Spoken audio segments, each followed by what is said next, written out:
വട്ടവട ചിലന്തിയാറ്റിൽ കാട്ടുനായ്ക്കളുടെ ആക്രമണത്തിൽ 42 ആടുകൾ ചത്തിരുന്നു. ഇതിന് പിന്നാലെയാണിപ്പോൾ വട്ടവട പഴത്തോട്ടത്തിലും സമാന രീതിയിൽ കാട്ടുനായ്ക്കളുടെ ആക്രമണം ഉണ്ടായിട്ടുള്ളത്.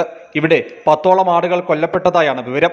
പ്രദേശവാസിയായ വേളാങ്കണ്ണിയുടെയും സഹോദരന്റെയും 5 വീതം ആടുകളാണ് കൊല്ലപ്പെട്ടത്. വെള്ളിയാഴ്ച വൈകുന്നേരമായിരുന്നു മേയാൻ വിട്ടിരുന്ന ആടുകൾക്ക് നേരെ കാട്ടുനായ്ക്കളുടെ ആക്രമണം ഉണ്ടായത്. 10ലധികം കാട്ടുനായ്ക്കൾ കൂട്ടത്തോടെ എത്തിയതായാണ് വിവരം. വന്യമൃഗശല്യങ്ങൾ കൂടുതലാണ്. വട്ടവടയിലെ ഞങ്ങൾ ജീവിക്കുന്നത് കൃഷിയും കന്നുകാലിയിലും നമ്പിയാണ് ജീവിക്കുന്നത്.